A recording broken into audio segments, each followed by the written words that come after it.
Thank you, Adonai. Thank you, Lord. Thank you, Adonai. Thank you, Lord. You have full permission, Adonai, to work in our hearts. You're the only one, Lord God, that can enter into every single dark place in our heart and shine light. You go into places that no human can get to. You go into places that medicine can't get to.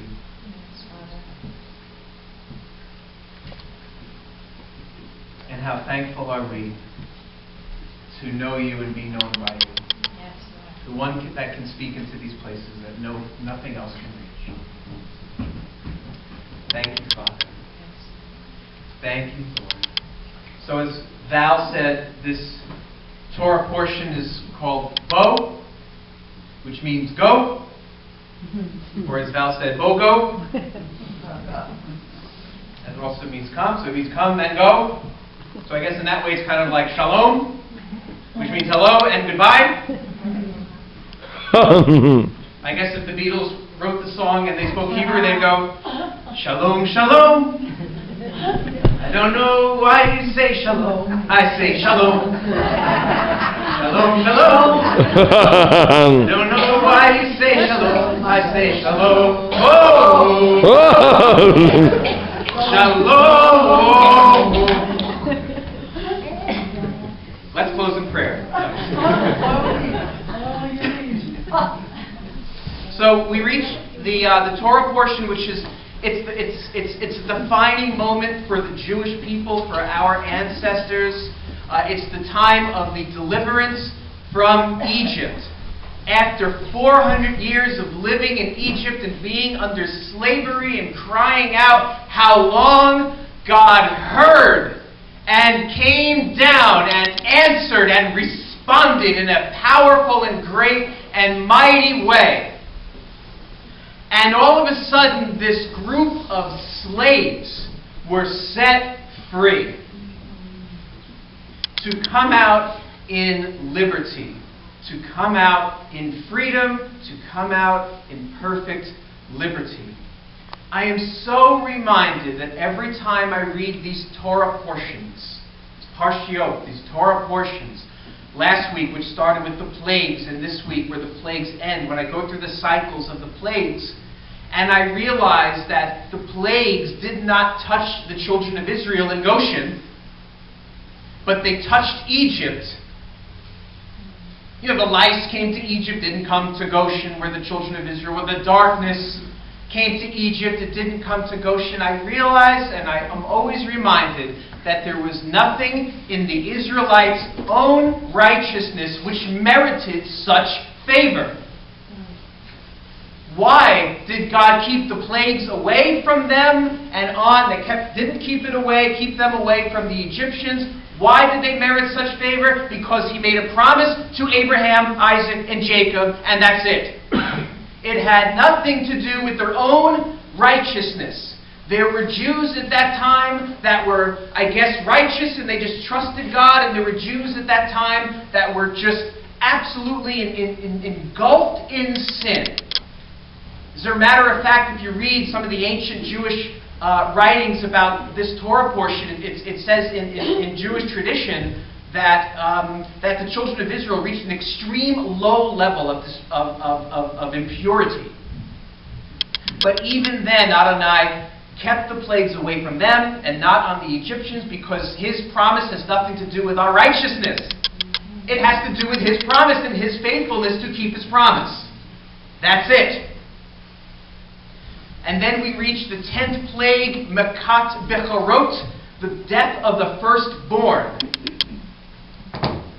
And being set free and protected from that plague had nothing to do with their righteousness. It had everything to do with the blood of the Passover lamb, the Pesach lamb that was put on the doorpost. If the blood of the lamb was on the doorpost, the destroyer passed over the house. If the blood of the lamb was not on the doorpost of the house, the destroyer was allowed to come in and bring death. The only protection from this final ultimate plague of death was not their Torah observance, was not their righteousness, it was not their doing anything but the blood of the Lamb on their doorposts. It is a perfect foreshadow, a look forward into Yeshua. A perfect look forward to Yeshua, the Passover Lamb, who takes away the sins of the world, which has nothing to do with our righteousness, it has everything to do with His blood. If it had to do with our righteousness, it wouldn't say, while we were yet sinners. Everything to do with Him, nothing to do with us. When the children of Israel were told to come out of Egypt after the 10th plague, they were told to get out fast. Get out and get out fast. But you got to eat a meal before you go, and you got to eat quick and get out. Remember how Mom always used to tell us instructions on how to eat properly? What did Mom tell us? Don't lean over your food. Chew your food before you swallow. Keep your elbows off the table. My mom always used to tell me that. Get your elbows off the table. So the children of Israel also got eating instructions from our Father. And these were His instructions. Eat with your belt on. Eat with your sandals fastened. Eat with a staff in your hand, because you are ready to go. Quick. Remember how Mom always used to say, don't run around just after you eat. You're going to get a cramp. You're going to get a bellyache. Not so with the Israelites. They had to literally eat and run. They had to literally eat and run. Why did they have to leave so quickly? 2 reasons. Number 1, Pharaoh wasn't done yet. He was going to come after them. They needed to get a head start. Number 2, the darkness in Egypt got so dark that God needed to bring the children of Israel out of there. The 9th plague, the plague just before Mishkahn David, the death of the firstborn, was the plague of darkness. And the darkness was so dark, it said, it could be felt. So dark, it could be felt. Could that darkness, we know it was a physical darkness, but could that darkness also have been a spiritual darkness in Egypt that was so dark it could be felt? And there was nothing left for the Israelites to do but get the heck out and fast. Like a Sodom and Gomorrah kind of thing. With Lot and his family. And there'd be no Lot's wife, no looking back, just go.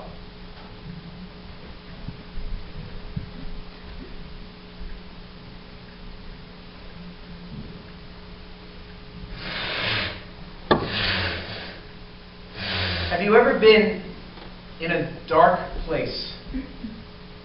In a dark circumstance?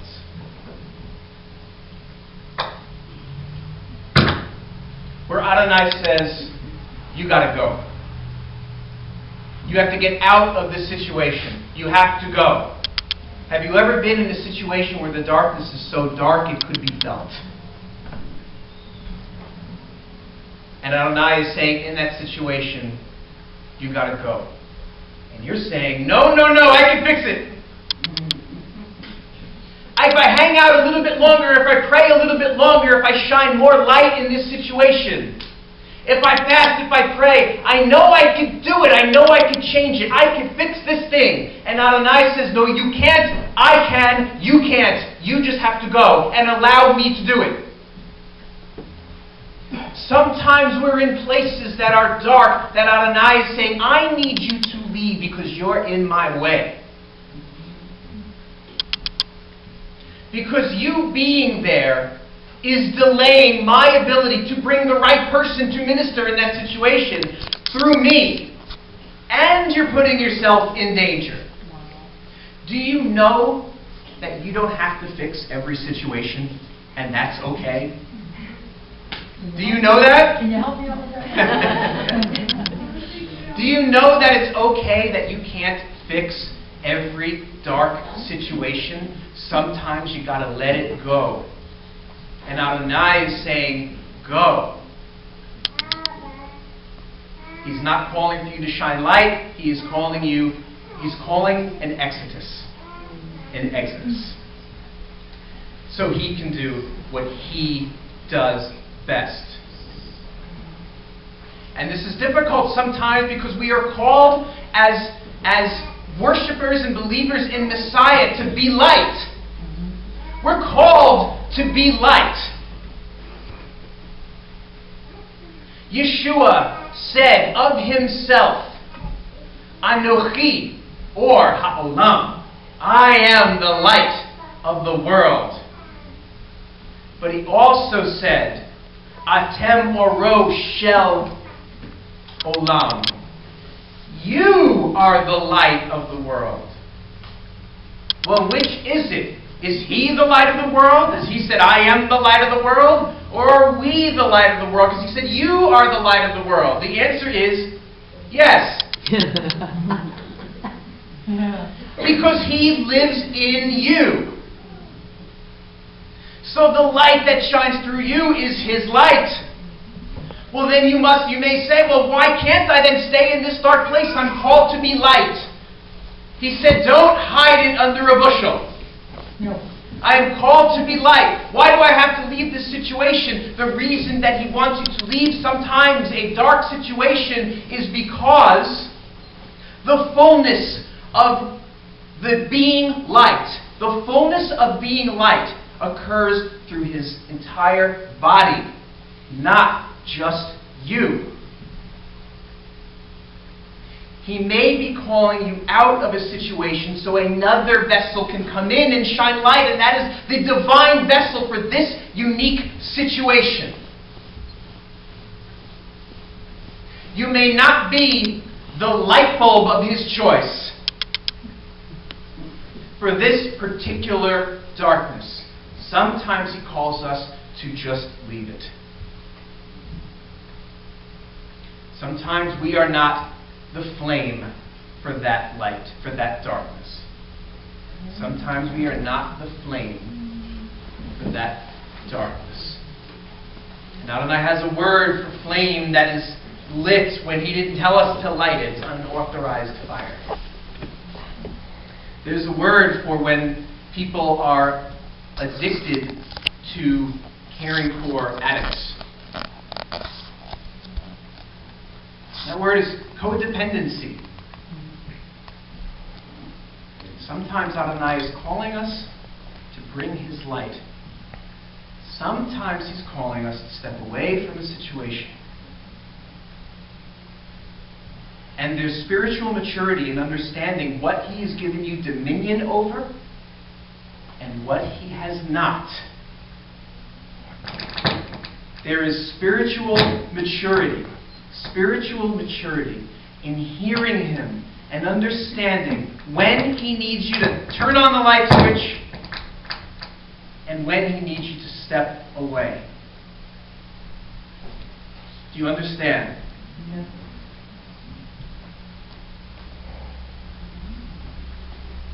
May Adonai show us what he's given us dominion and authority over. Sometimes there's a darkness that he does not give us dominion over. He has dominion over it, but it may be through a different vessel. I'm reminded of a story with Rabbi Peter in Haiti. He went to Haiti, this is a few years ago, before he moved there. He was on a visit. He took all the children to the beach for a big mikvah, a big 100 orphan baptism. So they were on the beach and they were having this wonderful time, this wonderful mikvah ceremony.